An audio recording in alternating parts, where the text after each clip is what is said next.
Pemirsa, untuk membahas lebih lanjut tentang bagaimana pasca Hamas akhirnya menunjuk Yahya Sinwar sebagai pemimpin baru mereka dan apakah nantinya Iran akan melancarkan serangan balasan kepada Israel, sudah bergabung bersama kami pakar hubungan internasional Bapak Teguh Reza Shah. Selamat malam Pak Teguh. Selamat malam, salam dari Unpad di Bandung.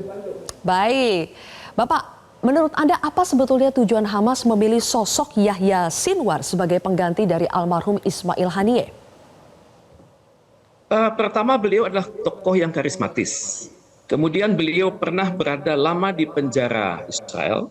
Kemudian beliau pernah secara khusus disuntik ya oleh Mossad dan hampir meninggal. Dan konon saat itu pemerintah Yordania mendesak pemerintah Amerika Serikat untuk memaksa Israel memberikan antidot. Jadi Sinwar ini memiliki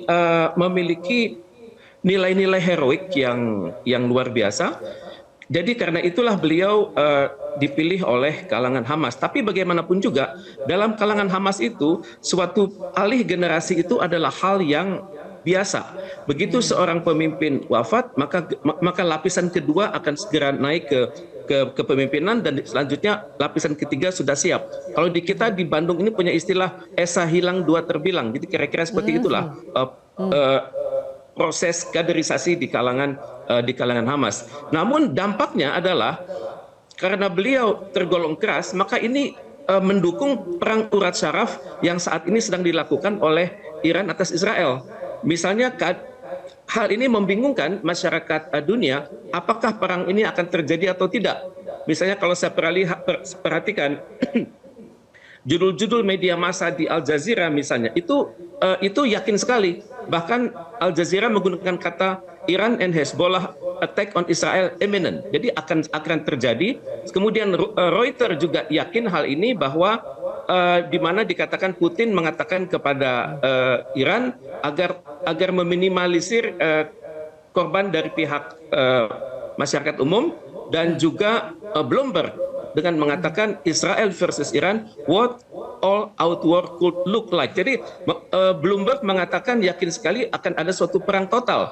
Tapi kalau kita melihat bagaimana media massa lain juga tidak begitu yakin. Misalnya wawancara dengan Direktur CIA yang sebelumnya, yakni General Petraeus, beliau mengatakan perang antara Iran dan Israel itu akan benar-benar sangat merusak. Kemudian kalau kita lihat apa kata Al-Ahram di Mesir, mereka mengakui saat ini Iran sedang menghadapi kalkulasi yang sangat berat begitu ya. Jadi ini yang terjadi. Tapi pada saat yang sama saya melihat bahwa seperti kita lihat sebelumnya dalam film barusan ya, itu terdapat suatu prakondisi. Prakondisi ini bukan hanya di Palestina, tapi juga di Iran. Misalnya dikatakan kalau kita lihat bagaimana suasana batin masyarakat, mereka itu bersatu. Jadi antara semangat Ayatollah Khomeini sampai saat ini itu sama. Amerika Serikat dinilai sebagai syaitanul akbar atau setan besar, Israel sebagai setan kecil, yakni syaitanul asghar, dan khusus untuk Israel itu mendapat banyak julukan aneh-aneh. Misalnya negara sombong, yang dalam bahasa Arabnya adalah al-mustakbarin, kemudian juga negara yang tersombong dari yang sombong, yakni al-mutakkabirin. Jadi banyak hal-hal unik hal-hal yang tidak terpikirkan sebelumnya. Baik. Pak Teguh, berbagai analisa sudah menyebutkan bahwa Iran akan melancarkan serangan balasan kepada Israel, tapi kan sampai sekarang kita belum melihat kapan realisasinya. Menurut Anda apa yang sedang ditunggu oleh Iran? Dalam kondisi ini, sebelum suatu serangan, semua negara akan saling mengevaluasi ya, siapa berkawan dengan siapa dan siapa berkomitmen seperti apa. Misalnya Iran sedang memandang dengan hati-hati bagaimana sikap sekutu Amerika Serikat dan Israel yang setengah hati, yakni Turki, Yordania, dan Mesir ya. Kemudian juga Iran sedang melihat bagaimana negara-negara yang selama ini sangat tergantung pada dukungan keamanan dari Amerika Serikat dan Israel, yakni Qatar, Bahrain, Kuwait, Uni Arab Emirat, Emirat dan juga Saudi Arabia. Juga Iran sedang mendalami bagaimana komitmen dari sekutu-sekutunya sendiri, yakni Syria, Turki, Irak, Afghanistan. Itu baru pada level pemikiran strategis. Yang juga harus dilakukan oleh Iran maupun Israel adalah bagaimana mereka tuh saling melihat. Dalam teori ini namanya mirror image. Jadi selain mereka melihat langsung, mereka juga mendengarkan apa kata kawan, apa kata lawan. Misalnya dalam memikirkan suatu serangan, Iran juga berpikir jangan sampai nanti ada serangan dari dalam kalangan dari wilayah Timur Tengah sendiri, karena saat ini terdapat ribuan serdadu Amerika Serikat.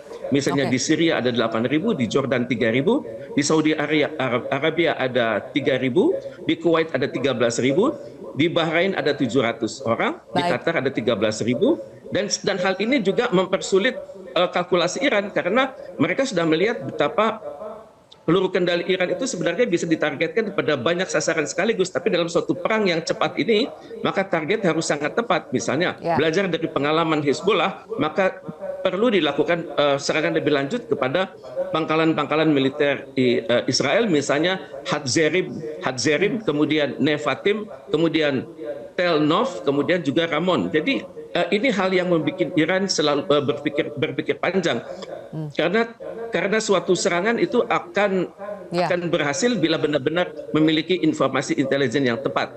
Dan untuk itu ya saat ini Iran sangat mengandalkan dukungan dari Rusia. Beberapa hari lalu mantan Menteri Pertahanan Rusia yakni Sergei Shoigu sudah langsung bertemu dengan Presiden Iran Masoud Pezeshkian, di mana sudah terjadi kesepahaman akan perlunya Rusia mendukung sistem pertahanan udara Iran, dan kita belum tahu apakah peralatan itu yang diminta oleh Iran yakni advanced radar dan air defense equipment itu sudah tiba. Kemungkinan besar sudah tiba karena ada kesungkanan dari pihak Rusia, karena Iran sudah mendukung Rusia pada saat perang di Ukraina lewat drone kamikaze tersebut.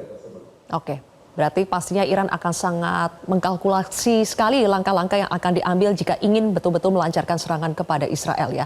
Terima kasih pakar hubungan internasional Bapak Teguh Reza Shah sudah bergabung bersama kami di Prime Time News hari ini. Jelajahi cara baru mendapatkan informasi. Download Metro TV Extend sekarang.